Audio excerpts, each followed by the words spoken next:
Hi friends, ನಾನಿವತ್ತು ಬೆಳಗ್ಗಿನ ತಿಂಡಿಗೆ ಒಂದು ರೆಸಿಪಿಯೊಂದಿಗೆ ನಿಮ್ಮೊಂದಿಗೆ ಬರ್ತಾ ಇದ್ದೀನಿ. ಸಾಕಷ್ಟು ಜನ ಬೆಳಗ್ಗೆ ತಿಂಡಿಯಲ್ಲಿ ಸಿಹಿಯನ್ನು ಇಷ್ಟಪಡೋದಿಲ್ಲ. ಅಂಥವರಿಗೆ ಇದು ತುಂಬಾ ಇಷ್ಟ ಆಗತ್ತೆ ಅಂದ್ಕೊಂಡಿದ್ದೀನಿ. ಅದೇನು ಗೊತ್ತಾ? ತೆಳ್ಳಿವು ಮತ್ತು ಜುಳ್ಕ. ಈ ಜುಳ್ಕ ಮಾಡಲಿಕ್ಕೆ ನಾವು ಮೊದಲು ಏನೇನು ರೆಡಿ ಮಾಡಿಟ್ಕೋಬೇಕು ಅನ್ನೋದನ್ನು ನಾನೀಗ ಹೇಳ್ತೀನಿ. 2 ಈರುಳ್ಳಿ, 1 ಕ್ಯಾಪ್ಸಿಕಮ್ ಮತ್ತು 3ರಿಂದ 4 ಹಸಿಮೆಣಸು, ಹಾಗೆ 6ರಿಂದ 8 ಚಿಟ್ಟಮೆಣಸನ್ನು ಉದ್ದುದ್ದ ಹೆಚ್ಚಿಟ್ಕೊಂಡಿದ್ದೀನಿ. ಹಾಗೆ 1 ದೊಡ್ಡ ಟೊಮೆಟೊ, ಕೊತ್ತಂಬರಿ ಸೊಪ್ಪನ್ನು ಹೆಚ್ಚಿಟ್ಕೊಂಡಿದ್ದೀನಿ. ಅರ್ಧ ಚಮಚ ಆಗುವಷ್ಟು ಶುಂಠಿ ಪೇಸ್ಟ್, 1/4 ಭಾಗದಷ್ಟು ಲಿಂಬು, ಹಾಗೆ ಕರಿಬೇವಿನ ಸೊಪ್ಪು, ನಂತರ 1/4 ಬೌಲ್ ಆಗುವಷ್ಟು ಕಡಲೆ ಹಿಟ್ಟನ್ನು ತಗೊಂಡು ಅದಕ್ಕೆ ನೀರು ಹಾಕ್ಕೊಂಡು ದೋಸೆ ಹಿಟ್ಟಿನ ಹದಕ್ಕೆ ಚೆನ್ನಾಗಿ ಕರಡಿಟ್ಕೊಂಡಿದ್ದೀನಿ. ಈಗ ಜುಳಕವನ್ನು ಮಾಡೋದು ಹೇಗೆ ಅನ್ನೋದನ್ನು ನಿಮಗೆ ತೋರಿಸ್ತೀನಿ. ಒಂದು ಬಾಣಲೆಗೆ 2 ಚಮಚ ಎಣ್ಣೆ ಹಾಕ್ಕೊಂಡು ಅದಕ್ಕೆ 1 ಚಮಚ ಉದ್ದಿನಬೇಳೆ ಹಾಕಿ ಸ್ವಲ್ಪ ಹುರ್ಕೊಂಡಿದ್ದೀನಿ.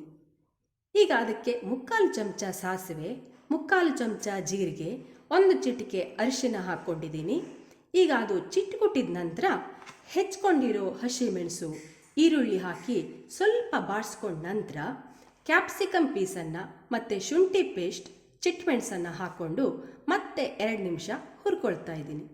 ಈಗ ಇದಕ್ಕೆ ಟೊಮೆಟೊ ಹಾಕಿ ಸ್ವಲ್ಪ ಬಾಡಿಸ್ಕೊಂಡ ನಂತರ 1 ದೊಡ್ಡ ಬೌಲ್ನಷ್ಟು ನೀರನ್ನು ಹಾಕ್ಕೊಂಡು ಅದು ಕುದೀತಾ ಇರುವಾಗ 2 ಚಮಚ ಉಪ್ಪು, ಲಿಂಬು ರಸ ಸೇರಿಸ್ಕೊಂಡಿದ್ದೀನಿ. ಹಾಗೆ ನೀರನ್ನು ಹಾಕಿ ಚೆನ್ನಾಗಿ ಕರಡಿಟ್ಕೊಂಡಿರೋ ಕಡಲೆ ಹಿಟ್ಟನ್ನು ಇದಕ್ಕೆ ಹಾಕಿ ಕಲಿಸ್ಕೊಂಡು ಮತ್ತೆ 5 ನಿಮಿಷ ಸಣ್ಣ ಉರಿಯಲ್ಲಿ ಚೆನ್ನಾಗಿ ಕುದಿಸಿದ್ದೀನಿ. ಈಗ ಇದಕ್ಕೆ ಹೆಚ್ಕೊಂಡಿರೋ ಕೊತ್ತಂಬರಿ ಸೊಪ್ಪು ಮತ್ತು ಬೇವಿನ ಸೊಪ್ಪನ್ನು ಸೇರಿಸಿದ್ದೀನಿ. ಈಗ ತೆಳ್ಳೆವಿನ ಜೊತೆ ನೆಚ್ಕೊಳ್ಳೋಕ್ಕೆ ಜುಳ್ಕ ರೆಡಿಯಾಗಿದೆ. ತೆಳ್ಳೆವು ಮಾಡೋದು ಹೇಗೆ ಅಂತ ನಿಮಗೆ ಅನಿಸ್ಬಹುದು. ದೋಸೆ ಹಿಟ್ಟನ್ನು ಹದವಾಗಿ ಕಾಯಿಸಿದ ಬಂಡಿ ಮೇಲೆ ಹುಯ್ಕೊಂಡು ಈ ರೀತಿಯಲ್ಲಿ ಅದನ್ನು ಪೇಪರ್ ಥರ ತೆಳುವಾಗಿ ಸಾರಿಸಬೇಕು. ಅದು ಸ್ವಲ್ಪ ಹೊಂಬಣ್ಣ ಬಂದ ತಕ್ಷಣ ಅದನ್ನು ಈ ರೀತಿಯಲ್ಲಿ ತೆಗಿಬೇಕು.